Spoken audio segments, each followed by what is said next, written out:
കരാർ ലംഘിച്ച് ഇസ്രായേൽ സുരക്ഷാ മന്ത്രി മസ്ജിദുൽ അക്സയിൽ പ്രവേശിച്ചത് ലോകവ്യാപകമായ രീതിയിൽ പ്രതിഷേധത്തിന് ഇടയാക്കിയിരിക്കുകയാണ്. മുസ്ലിം ലോകം ശക്തമായിട്ടുള്ള പ്രതിഷേധമാണ് ഈ വിഷയവുമായിട്ട് ബന്ധപ്പെട്ട് ഇപ്പോൾ സംഘടിപ്പിച്ചിരിക്കുന്നത്. സൗദി അറേബ്യയും ജോർദാനും അടക്കമുള്ള രാജ്യങ്ങൾ സംഘർഷത്തിന് വേണ്ടി തിരികൊളുത്തി എന്നുള്ള പരാമർശമാണ് ആദ്യഘട്ടത്തിൽ തന്നെ ഉപയോഗിച്ചിരിക്കുന്ന വാചകം തന്നെ. സമാധാനം ശാന്തവുമായിരിക്കുന്ന ഒരു അന്തരീക്ഷത്തിനെതിരെ പ്രശ്നാധിഷ്ഠിതമായിരിക്കുന്ന സാഹചര്യങ്ങൾ സൃഷ്ടിക്കാൻ വേണ്ടി ഇസ്രായേലിന്റെ സുരക്ഷാ മന്ത്രി തുനിഞ്ഞിറങ്ങിയിരിക്കുന്നു എന്നുള്ളതാണ് UAE അടക്കമുള്ള രാജ്യങ്ങൾ ഈ വിഷയമായിട്ട് ബന്ധപ്പെട്ട് പ്രതികരിച്ചത്. അങ്ങനെ അറബ് മേഖലയിലും മുസ്ലിം മേഖലയിലും വ്യാപകമായിരിക്കുന്ന പ്രതിഷേധമുണ്ടാക്കുന്ന ഒരു കരാർ ലംഘനം ഇസ്രായേലിന്റെ ദേശീയ സുരക്ഷാ മന്ത്രി ഇറ്റാമിർ ബെൻ ഗിവർ ചെയ്തിരിക്കുന്നു എന്നുള്ളിടത്തേക്കാണ് കാര്യങ്ങൾ പോകുന്നത്.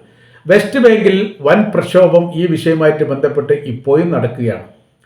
അൽ ഹറം അൽ ഷെരീഫ് എന്ന് പറഞ്ഞ മസ്ജിദിനോടനുബന്ധിച്ച് ഇദ്ദേഹം പ്രാർത്ഥന നടത്തി ആ മസ്ജിദിന്റെ അകത്തേക്ക് പ്രവേശിച്ചു എന്ന 2 തരത്തിലുള്ള റിപ്പോർട്ടും ഇപ്പോൾ പുറത്തു വരുന്നുണ്ട്. ഇദ്ദേഹത്തോടൊപ്പം ഏകദേശം 3000 കുടിയേറ്റക്കാർ ഉണ്ടായിരുന്നു എന്നുള്ളതാണ്. മസ്ജിദുൽ അക്സയിലേക്ക് പ്രവേശിക്കുന്ന സമയത്ത് 3000 കുടിയേറ്റക്കാരോടൊപ്പം ചേർന്നുകൊണ്ടാണ് പ്രവേശിച്ചത് എന്നുള്ളതും അവിടെ വെച്ച് പ്രാർത്ഥന നടത്തി എന്നുള്ളതുമാണ് ഏറ്റവും വലിയ പ്രതിഷേധത്തിന് കാരണമായിരിക്കുന്ന വിഷയം. മസ്ജിദുൽ അക്സ സന്ദർശിക്കാൻ വേണ്ടി അത് ആ മേഖലയുമായിട്ട് ബന്ധപ്പെട്ടുള്ള കാര്യത്തെക്കുറിച്ചൊക്കെ കൃത്യമായിരിക്കുന്ന കരാർ വ്യവസ്ഥ നിലനിൽക്കുന്നു. അങ്ങനെ ജൂതന്മാരും മുസ്ലിങ്ങളും തമ്മിലുള്ള വ്യക്തമായിരിക്കുന്ന ആരാധന വിഷയവുമായിട്ട് ബന്ധപ്പെട്ടുള്ള കരാർ വ്യവസ്ഥ നിലനിൽക്കുന്ന ഏറ്റവും പ്രധാനമായിരിക്കുന്ന പ്രദേശങ്ങളിൽ ഒന്നാണ് മുസ്ലിങ്ങളുടെ പുണ്യമായിരിക്കുന്ന അൽ അക്സ മസ്ജിദും അതിൻ്റെ ചുറ്റുഭാഗമുള്ള പ്രദേശവും.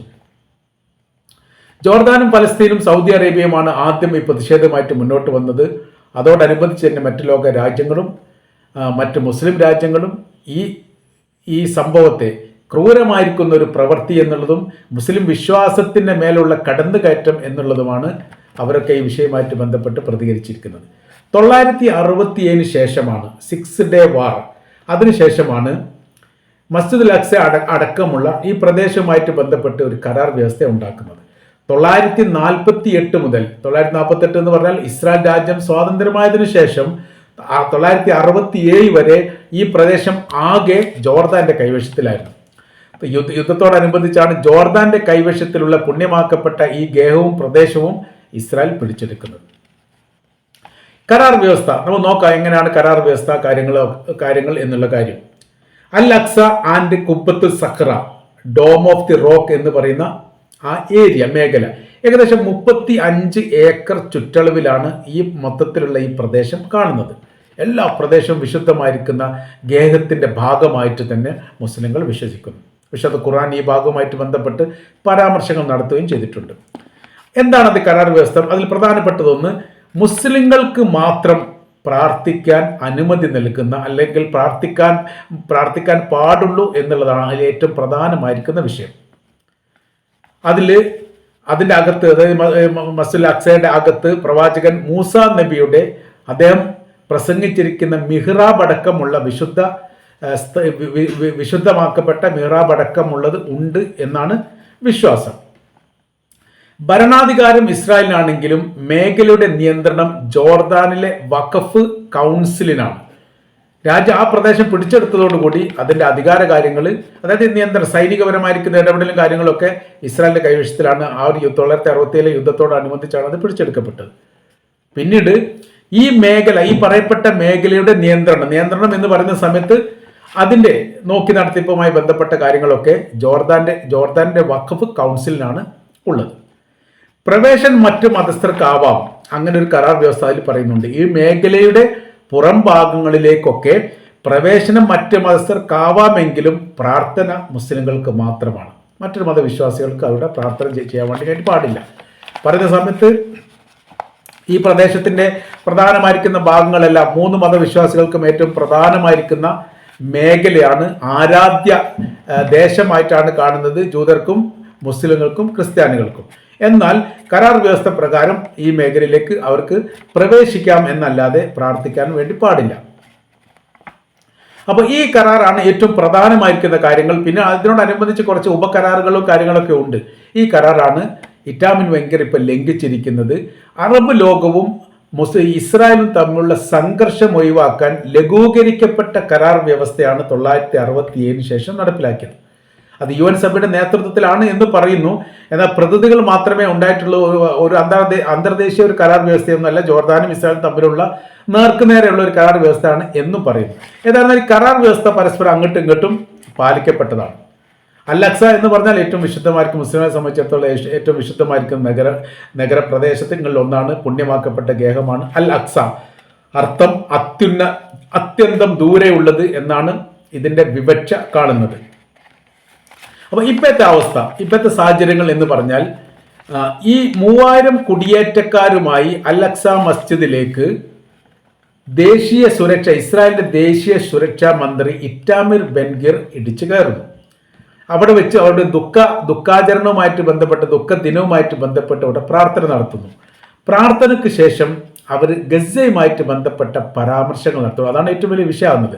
ഗസയെ പൂർണ്ണമായ രീതിയിൽ ഒഴിവാക്കുകയും അവർക്ക് മേൽ നമ്മൾ ആധിപത്യം നേടുകയും നമ്മുടെ സെറ്റിൽമെന്റുകൾ സർക്കാരിൻ്റെ അനുമതി ഇല്ലാതെ തന്നെ, അല്ലെ സർക്കാരിൻ്റെ നിർദ്ദേശങ്ങളോ സഹായങ്ങളോ കിട്ടാതെയും നിങ്ങൾ എന്ത് ചെയ്യണം, ഈ സെറ്റിൽമെന്റ് അവിടെ സ്വമേധ സ്ഥാപിച്ചുകൊണ്ട് പ്രദേശം നമ്മുടെ അണ്ടറിൽ വരുത്തക്ക വിധം അതിൻ്റെ സാഹചര്യങ്ങൾ സൃഷ്ടിക്കണമെന്നുള്ളത്. വെസ്റ്റ് ബാങ്കിൽ ഏറെക്കുറെ സൈനികരുടെ പിൻബലത്തോടു കൂടി നമ്മളത് ചെയ്തുകൊണ്ടിരിക്കുകയാണ്. ഇപ്പോഴും അതിൻ്റെ പ്രവർത്തനം നടക്കുന്നു. ഗസയിലും അങ്ങനെ വേണം. സംഘർഷാവസ്ഥ ലഘൂകരിക്കുന്ന സമയങ്ങളിലെല്ലാം ഇടിച്ചു കയറുന്ന ഒരു സാഹചര്യങ്ങൾ ഉണ്ടാവണം. 2023 യുദ്ധത്തോടെ ഒക്ടോബർ 7 തീയതിയുള്ള അക്രമത്തോടനുബന്ധിച്ച് തന്നെ അവിടെ യഥാർത്ഥത്തിൽ ജൂത പൗരന്മാരുണ്ടായിരുന്നു എന്ന് ഇസ്രായേൽ തന്നെ സ്ഥിരീകരിച്ചതാണ്. ചിലരെല്ലാം യുദ്ധത്തോടനുബന്ധിച്ചുകൊണ്ട് റഫ അതിർത്തി കടന്നുകൊണ്ട് ഇസ്രായേലിലേക്ക് പ്രവേശിച്ചു എന്ന് പറയുന്നു. എന്നാൽ ചില ആളുകളൊക്കെ അവിടെ കൊല്ലപ്പെട്ടിട്ടുണ്ട് എന്ന് പറയുന്നു.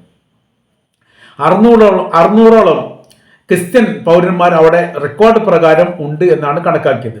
എന്നാൽ 500-ലധികം ആളുകളോ 500 പേരെങ്കിലുമോ ഈ യുദ്ധവുമായിട്ട് ബന്ധപ്പെട്ട് കൊല്ലപ്പെട്ടിട്ടുണ്ട് എന്ന കണക്ക് പുറത്തു വന്നു. ശേഷിക്കുന്ന ക്രിസ്ത്യാനികൾ ഗസയുടെ ഭാഗത്തെ സംബന്ധിച്ചിടത്തോളം ഏകദേശം 100 പേരെ ഉള്ളൂ എന്നാണ് കണക്കാക്കുന്നത്. അതിൻ്റെ ഒരു കൃത്യമായിരിക്കുന്ന വിവരങ്ങളും ഇപ്പോൾ യുദ്ധവുമായിട്ട് ബന്ധപ്പെട്ട് ഒരിക്കലും പുറത്തു വരില്ല എന്നുള്ള കാര്യം നമുക്കറിയാവുന്നതാണ്. അപ്പോൾ ജൂത വിഭാഗവും ക്രിസ്ത്യൻ വിഭാഗവും മുസ്ലിങ്ങളും ഉള്ള ഒരു ഏരിയയാണ് ഗസ എന്ന് പറയുന്നത്. മുസ്ലിങ്ങളും ജൂതന്മാർ നടത്തുന്ന യുദ്ധമല്ല, പ്രദേശത്തിൻ്റെ സ്വാതന്ത്ര്യവുമായിട്ട് ബന്ധപ്പെട്ട ഒരു ദേശവും ഇന്ത്യയും ഈ ബ്രിട്ടനും എങ്ങനെയാണോ യുദ്ധം നടത്തിയത് സമാനമായ രീതിയിൽ ഫലസ്തീനും ഇസ്രായേലും നടത്തുന്ന സ്വാതന്ത്ര്യത്തിന് വേണ്ടിയിട്ടുള്ള യുദ്ധമാണ്. ഏതുപോലെ ആഫ്രിക്കയും ബ്രിട്ടനും തമ്മിൽ നെൽസൺ മണ്ടേലയുടെ നേതൃത്വത്തിൽ എങ്ങനെയാണോ ഈ സ്വാതന്ത്ര്യത്തിന് വേണ്ടി യുദ്ധം നടത്തി 27 വർഷത്തോളമാണ് നെൽസൺ മണ്ടേല ജയിലിൽ കിടന്ന് നമുക്കറിയാം. എന്തിനു വേണ്ടിയിട്ടാണ്? കറുത്ത വർഗത്തിന്റെ സ്വാതന്ത്ര്യത്തിന് വേണ്ടി, ദക്ഷിണാഫ്രിക്കയുടെ സ്വാതന്ത്ര്യത്തിന് വേണ്ടി ബ്രിട്ടനെതിരെ നടത്തിയിരിക്കുന്ന സാഹസികമായിരിക്കുന്ന യുദ്ധത്തിന്റെ പേരാണ് അവിടുത്തെ സ്വാതന്ത്ര്യ സമരവുമായിട്ട് ബന്ധപ്പെട്ട് വ്യാഖ്യാനിക്കുന്നത്. സമാനമായിരിക്കും സ്ഥിതി തന്നെയാണ് ഫലസ്തീനുമായിട്ട് ബന്ധപ്പെട്ട് നിൽക്കുന്നത്. അപ്പോൾ ഇപ്പോഴത്തെ സ്ഥിതികൾ എന്ന് പറഞ്ഞാൽ വൈകാരികമായ രീതിയിൽ ജൂത വിഭാഗത്തെ ഏകോപിപ്പിക്കാൻ വേണ്ടി മസ്ജിദുൽ അക്സയുടെ കോമ്പൗണ്ടുകൾ ഉപയോഗിച്ചിട്ടുണ്ട് ദേശീയ സുരക്ഷാ മന്ത്രി ഇറ്റാമിർ ബെൻഗിർ എന്നുള്ളതാണ് അറബ് ലോകത്തിന്റെ ആരോപണവും പരാതിയും. ഈ പ്രവേശിക്കാൻ അനുമതി ഇല്ലാത്ത മേഖലയിലേക്ക് പ്രവേശിച്ചു എന്നുള്ളത് ഗുരുതരമായിരിക്കുന്ന തെറ്റാണ്. ഇതൊരു വെല്ലുവിളിയാണ്.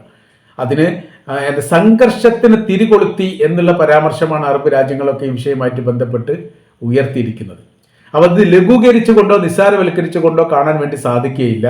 ഫലസ്തീൻ അപ്പാടെ തന്നെ ഗസയുടെ പ്രദേശത്ത് നിന്ന് മാറ്റിക്കൊണ്ട് ആ പ്രദേശം അമേരിക്കയുടെ പ്രസിഡന്റ് ഡൊണാൾഡ് ട്രംപ് പറഞ്ഞ പോലെ ടൂറിസ്റ്റ് മേഖലയാക്കുക എന്ന ലക്ഷ്യത്തിന്റെ ഭാഗമായിട്ടുള്ള ഒരു ശ്രമം ഇവിടെ മസ്ജിദുൽ അക്സയെ കേന്ദ്രീകരിച്ചുകൊണ്ട് നടത്തി എന്നുള്ളതാണ്. അത് ഗുരുതരമായിരിക്കുന്ന തെറ്റാണ്, കരാർ വ്യവസ്ഥയുടെ ലംഘനമാണ്. അത്തരമൊരു കരാർ വ്യവസ്ഥ ലംഘിക്കുന്ന സമയത്ത് മറ്റൊരു തലത്തിലേക്ക് അത് നീങ്ങും എന്നുള്ള ഏറെക്കുറെ ഉറപ്പാണ്.